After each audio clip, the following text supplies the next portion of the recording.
Hello everybody, welcome back to Yume Nikki. Episode 7. Now we got some serious adventuring to do today, so we better get our act together.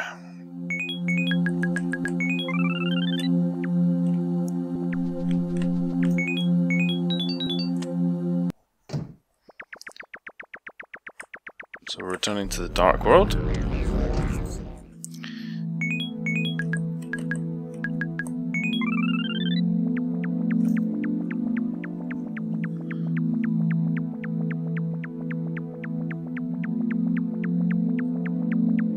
It's very easy for me to navigate around in here without the lamp, but I just want to make sure that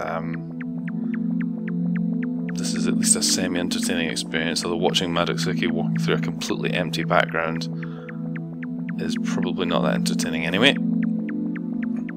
But hey, this isn't a speedrun. So we're back here, but instead of going to the right, we're going to go to the left this time. If we can figure it out.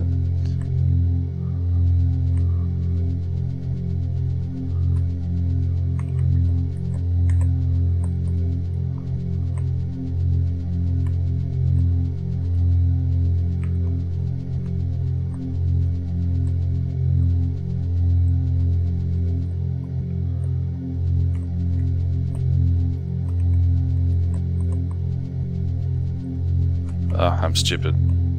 I'm so stupid.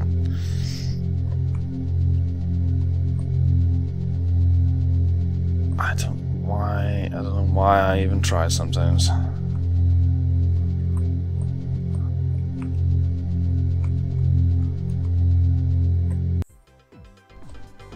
So that there's a party going on somewhere.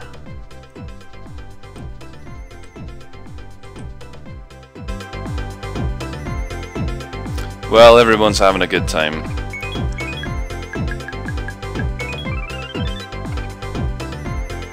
We can always bring the party to us.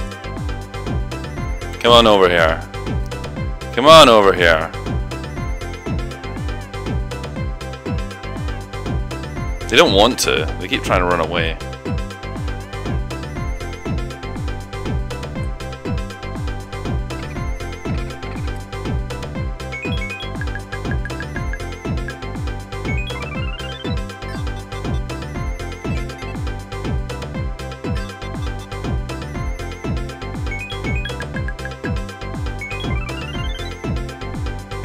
Okay, party over. The general kind of feeling for that little party there is perhaps a party that with her friends that Madutsuki arrived at one time and wasn't invited to, or just that generally she doesn't get to be part of these sort of things. I mean, it's not hidden enough to be like an Easter egg per se. I mean, it's a bit kind of obvious, not compared to some of the other things in the game. So I guess it's out there in plain sight for everyone to behold. Now there's potential that this is going to be me running around in the wilderness for quite some time. It all depends on how quickly we can find some points of reference. If we can find them pretty quickly, we'll be laughing. This area that we've just entered is one of, if not the biggest. Yeah, okay, this is promising.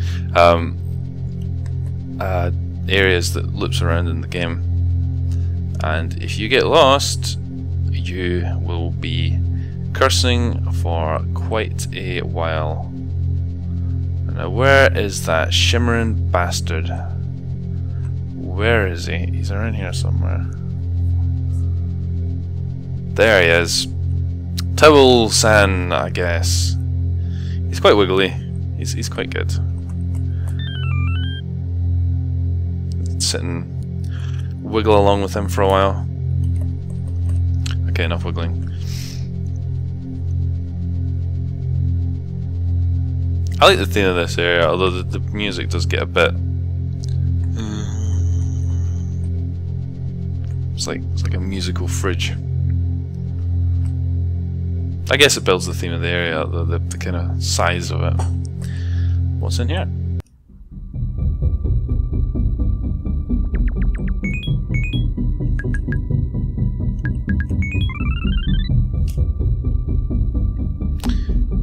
I find something quite chilling about this area. I don't know what it is. I think it's an example of music building tension. And if the music looked a little bit cleaner, I think it would be...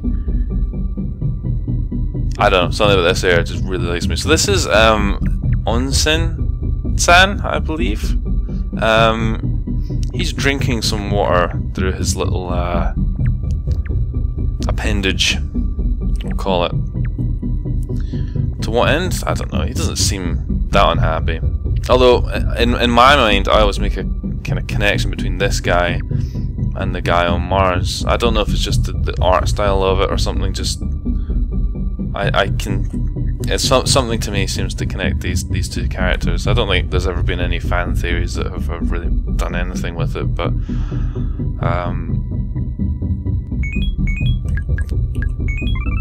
we can stab him. Not with a flute, we can't.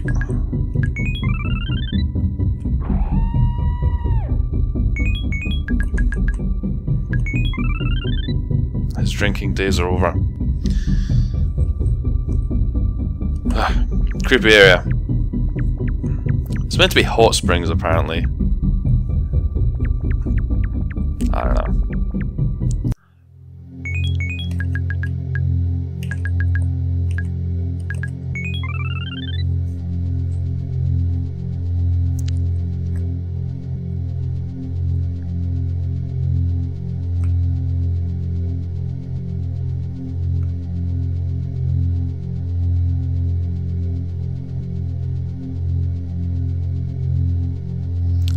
I remember coming to this area when I was playing the game pretty much blind by myself and getting very frustrated at it because of the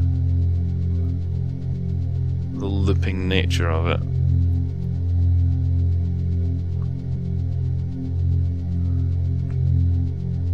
We are looking for something here, believe it or not. Whether or not we're going to find it in a time that is going to be quick is a whole different story. Ah, good. So that's like a little teleporter. It secretly teleports you to this area. Look at all these wiggling characters.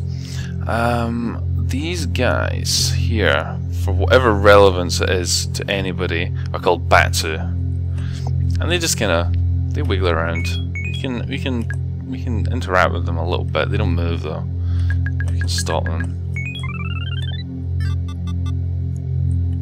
We can also agitate them a little bit with the knife. They don't like the knife, apparently. It makes them a little bit edgy, as a knife might. Whatever. What if?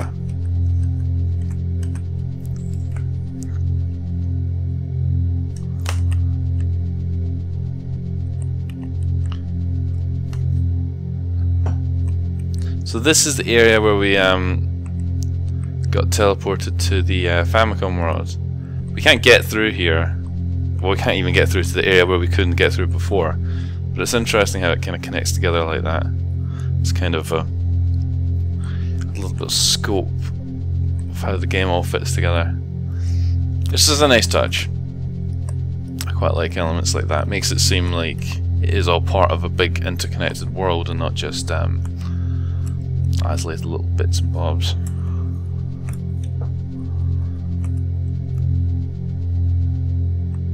And also, if you didn't know where you were going, it provides a nice kind of mystery on what you're going to experience next if you're keen on exploring. I don't know what these are. They kind of stick out though. Very distinct from the theme of the rest of the area. Whatever they're meant to be. Just big sticks, I guess.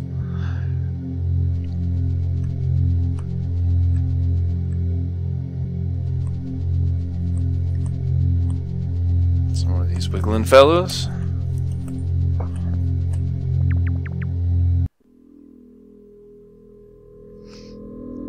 This is a really cool place. I love the staircase, and I love that you can see the kind of wilderness in the background as you're climbing. And And up you do climb. Sometimes there's an event that can happen here where you'll see a little spinning man in the top left of the screen. Sometimes I swear you can use the cat just like on Mars to summon him, but I tried it earlier and it didn't work. So I think it can only happen if the guy is in orbit. I don't know. I've only ever seen it happen a few times.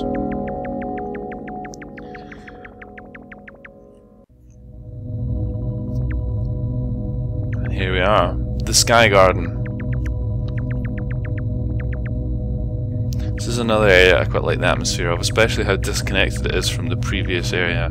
It seems quite jarring how suddenly everything's very green and seemingly peaceful, but the music very, very tense, as if something's about to happen.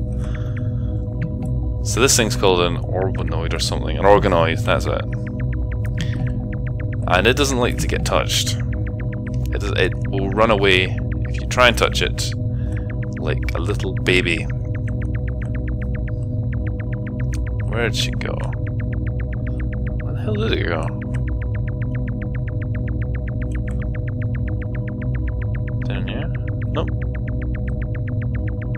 There it is, right. Doesn't run away if you stop light. But more interestingly than that, we're gonna try, keyword being try, stab it. Because that gets us some money. Not that we've had any use for that yet, but we might as well accumulate it.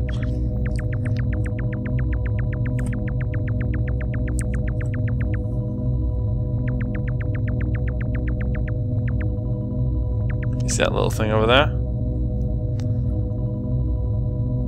Yeah, wherever that is. These people are apparently watching it. They're quite similar to the mall people.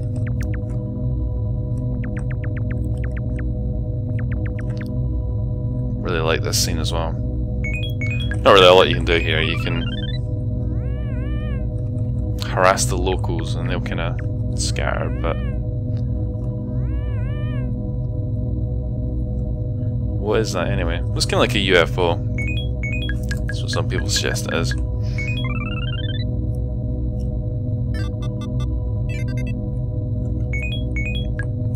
Anyway.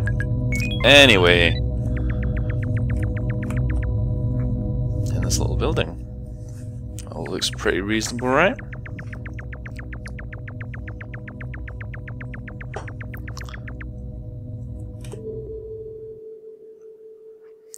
Yeah, I've noticed that the music has stopped.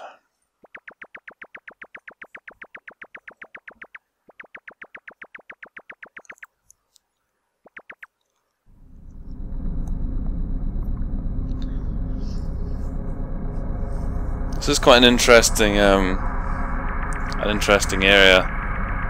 It's very barren, very repetitive, and you have a lot of these strange wiggling things just kind of wiggling around. A lot of fans have connected this area to the afterlife, or to that. This is Madutsuki dying. The flower and the color white is quite significant in, you know, some Eastern countries as being associated to death, and it's been suggested that this is Madutsuki dreaming of dying, and this is the afterlife. I don't know about that personally. Well, we're just going in a big circle. I mean, I can kind of see it as a very spooky environment, but further than that, I don't really know what to make of it all.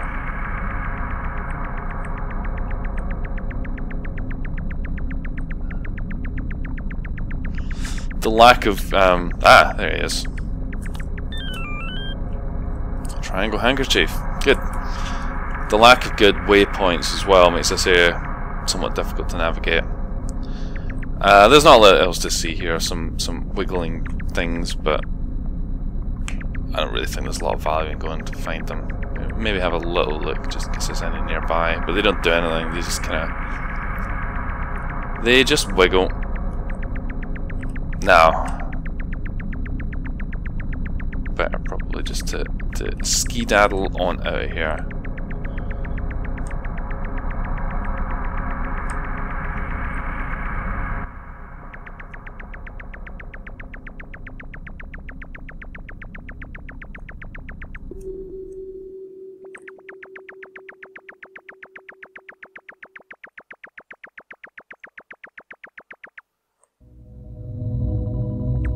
Like that, we have returned. It's the same room from both sides, which is quite interesting.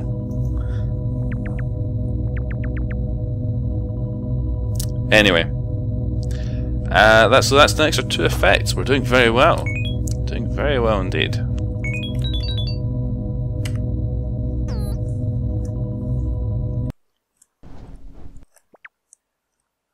So this has been episode 7 of Let's Play Yume Nikki. Thanks for watching.